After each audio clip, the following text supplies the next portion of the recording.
Marwari media आप देख रहे हैं। आज 8 दिसंबर 2025 सोमवार का दिन, हिंदू तिथि पौष माह के कृष्ण पक्ष की चतुर्थी। नजर डालेंगे आज की बड़ी खबरों पर। शुरुआत करेंगे देश की बड़ी खबर के साथ। बड़ी खबर, पिछले 6 दिनों से चल रहे इंडिगो संकट की वजह से रविवार को भी कई फ्लाइट्स कैंसिल हुई। आज भी यही सिलसिला जारी है। हालांकि इंडिगो ने दावा किया है कि उसने 95% रूट पर फ्लाइट ऑपरेशन नॉर्मल कर दिया है। एयरलाइन ने कहा कि 138 में से 135 डिस्टेंस पर फ्लाइट की सुविधा वापस शुरू हो गई है। इंडिगो ने कहा कि हमें लोगों का भरोसा दोबारा जीतने के लिए थोड़ा समय और लगेगा। वहीं आपको बता दूं, इससे पहले सरकार ने एक्शन लेते हुए कंपनी को पैसे रिफंड करने और कैंसिल या रुकी हुई फ्लाइट्स के लिए पूरा रिफंड प्रोसेस 7 सितंबर को रात 8 बजे तक पूरा करने की चेतावनी कंपनी को दी थी और अगले 48 घंटों में पैसेंजर के बैगेज को ट्रेस करके डिलीवरी करना होगा। और बड़ी खबर ये भी है, इंडिगो ऑपरेशनल संकट के बीच रविवार शाम तक एयरलाइंस ने यात्रियों को 610 करोड़ का रिफंड कर दिया है। देश भर में यात्रियों के 3000 से ज्यादा बैगेज भी लौटा दिए हैं। नागरिक उड्डयन मंत्रालय ने रविवार शाम को यह जानकारी दी और बाकी एयरलाइंस के बढ़ते किराए पर भी रोक लगाई है। हवाई किराया फिक्स किया है। अब कोई भी एयरलाइन 500 किलोमीटर की दूरी तक 7500 रुपए और 500 से 1000 किलोमीटर तक 12,000 रुपए से ज्यादा किराया नहीं ले पाएगी।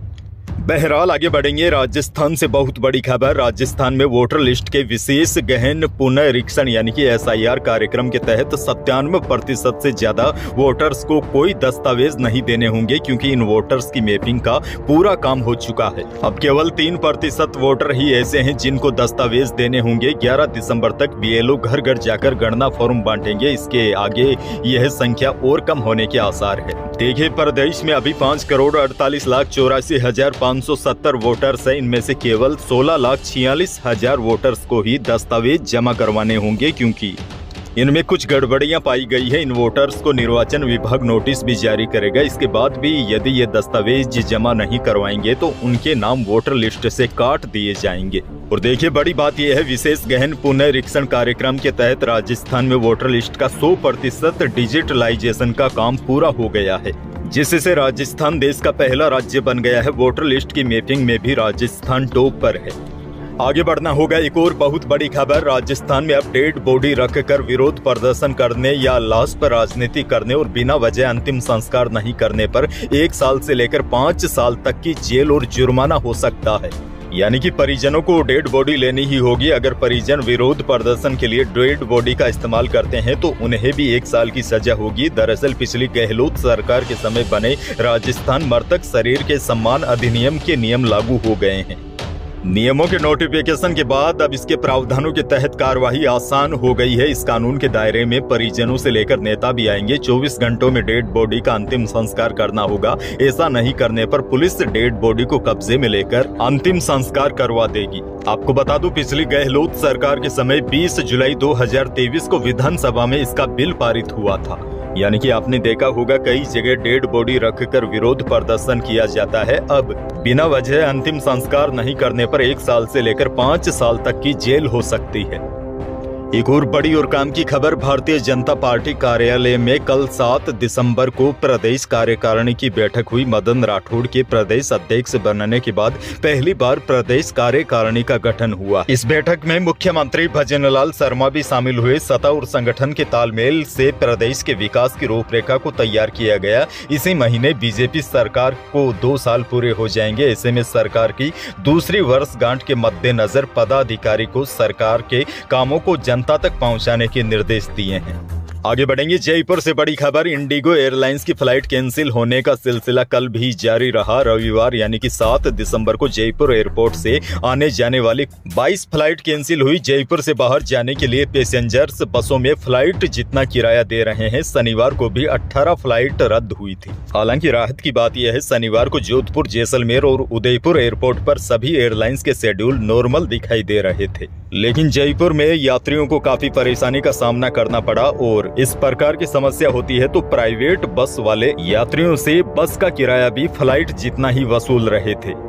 बांसवाड़ा से बड़ी खबर। बांसवाड़ा में घर के बाहर अलाव ताप रही नाबालिग पर अचानक लेपर्ड ने हमला कर दिया। लेपर्ड ने नाबालिग को गंभीर रूप से घायल भी कर दिया। परिजन बचाने के लिए दौड़े तो लेपर्ड भागकर एक घर में घुस गया। जिस कमरे में लेपर्ड घुसा था, लोगों ने उसका दरवाजा बंद कर लेपर्ड को कमरे में बंद कर दिया। वन विभाग की टीम के रेस्क्यू शुरू करने से पहले ही लेपर्ड ने कमरे में उल्टी की और उसकी संदिग्ध परिस्थितियों में मौत हो गई। मामला कलिंजरा थाना क्षेत्र के हिरजी दैड़ा गाँव का रविवार सुबह करीब 8 बजे का है।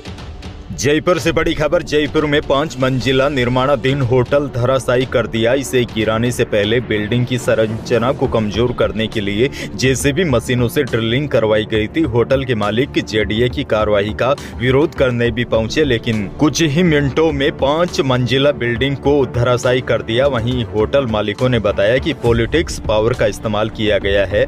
जब हम इसे बना रहे थे तो एक भी लीगल टीम नहीं आई, हमारे आर्किटेक्ट से भी बात नहीं की। मालवीय नगर के सेक्टर 9 में 90 गज एरिया में होटल का निर्माण करीब पूरा हो गया था। शनिवार को बेसमेंट के पास खुदाई के दौरान होटल में दरारें पड़ गई थी। इसके साथ ही होटल एक तरफ पूरी तरह झुक भी गया था। अब इसी इमारत को गिरा दिया गया है। कोटा से बहुत बड़ी खबर। कोटा में एक पुराने पेड़ के तने के अंदर हनुमान जी की लगभग 3.5 से 4 फीट ऊंची प्रतिमा अचानक प्रकट हो गई। ये खबर तेजी से आसपास के इलाकों में फैल गई, जिसके बाद प्रतिमा के दर्शन करने के लिए लोगों का भारी हुजूम उमड़ पड़ा। स्थानीय लोगों ने तुरंत वार्ड पार्षद को सूचित किया, जिन्होंने मौके पर पहुंचकर पूजा अर्चना करवाई। वहीं पूर्व वार्ड पार्षद धीरेन्द्र चौधरी ने बताया कि 300 से 400 साल पुराने इस आश्रम परिसर में एक सूखा पेड़ था, जिसके तने को रविवार को सफाई के दौरान जलाया गया। कुछ देर बाद तने में से प्रतिमा के आकार का हिस्सा दिखाई देने लगा, जिसके बाद लोगों ने सावधानी पूर्वक तने को काटा तो हनुमान जी की प्राचीन मूर्ति निकली। प्रतिमा मिलने की खबर से पूरे इलाके में उत्साह का माहौल है। सिरोही जिले से बड़ी खबर। यूरिया खाद की किल्लत से जूझ रहे जिले के किसानों के लिए बड़ी ही राहत वाली खबर है। किसानों को यूरिया उपलब्ध करवाने के लिए जिले में 700 मीट्रिक टन की नई खेप पहुंच गई है और वितरण भी शुरू कर दिया गया है। इसके अलावा इसी सप्ताह करीब 650 मीट्रिक टन यूरिया की नई खेप और आने की उम्मीद है। कृषि विभाग के अनुसार इस साल जिले में करीब 79,935 हेक्टेयर क्षेत्र में रबी की फसलों की बुआई हुई है। ऐसे में फसलों की ग्रोथ के लिए अब यूरिया की आवश्यकता है।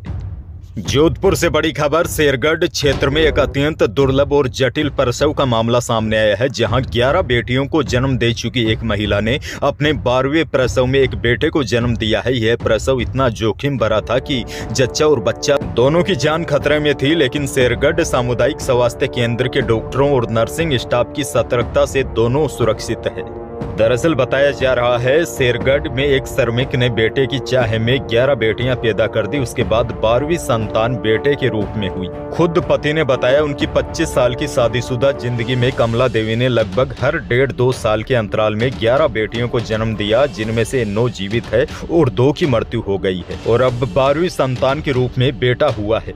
डॉक्टरों ने बताया कि लगातार 11 प्रसवों की वजह से महिला का गर्भाशय यानी कि बच्चेदानी काफी कमजोर हो चुका था। इस स्थिति में प्रसव के दौरान गर्भाशय फटने और अत्यधिक रक्तस्राव का खतरा काफी बढ़ गया था। लेकिन फिलहाल अच्छी बात यह है, जच्चा और बच्चा दोनों सुरक्षित है। डीडवाना कुचामन से बड़ी खबर। पत्नी ने अपने प्रेमी और साथी के साथ मिलकर अपने ही पति को मार डाला। हत्या की मास्टरमाइंड पत्नी थी। उसने लव अफेयर में बाधक बन रहे पति को हटाने के लिए खुद ही पूरी साजिश रची। उसने प्रेमी को सलाह दी कि वह डीमार्ट से चाकू खरीदे। प्रेमी ने डीमार्ट से खरीदे गए चाकू से ही 20 रास्ते में ही प्रेमिका के पति का गला काट दिया था। इसके बाद पत्नी महाराष्ट्र से फ्लाइट करके जयपुर पहुंची। वहां से शादी के करीब 7 साल बाद पहली बार वह इटवाल का गच्चीपुरा स्थित पति के पैतृक निवास पर शोक सभा में जाकर रोने लगी। अब इस मामले में पुलिस ने सभी आरोपियों को गिरफ्तार कर लिया है। खैर आगे बढ़ेंगे। बड़ी जानकारी आपको दे दूं, वैसे सोने और चांदी के भाव और मंडियों के भाव आज आए नहीं है, क्योंकि कल रविवार था, इसलिए अधिकांश मंडियां बंद थी। मौसम को लेकर बड़ी जानकारी आपको दे दूं, प्रदेश में कड़ाके की सर्दी के बीच एक हल्का और काफी कमजोर पश्चिमी विक्षोभ एक्टिव हो रखा है। इसी कमजोर सिस्टम की वजह से पश्चिमी राजस्थान के जैसे जोधपुर, जैसलमेर, बीकानेर समेत कई जिलों में हल्के बादल छाए, हालांकि इससे बारिश नहीं हुई। अब देखिए बड़ी जानकारी यह है, मौसम केंद्र जयपुर के निदेशक राधे श्याम शर्मा ने बताया कि नए और कमजोर पश्चिमी विक्षोभ का आंशिक प्रभाव आज और कल भी दिखाई दे सकता है। हल्के बादल छाए रह सकते हैं, लेकिन बारिश की संभावना काफी कम है। साथ ही राज्य में अगले एक सप्ताह मौसम साफ रहने की संभावना है। तो यही थी प्रदेश और देश की आज की कुछ बड़ी और महत्वपूर्ण खबरें। वीडियो को लाइक करना बिल्कुल न भूलिए और चैनल पर नए हैं तो सब्सक्राइब जरूर कीजिए ताकि आप अपडेट रहे बड़ी और काम की खबरों से। धन्यवाद।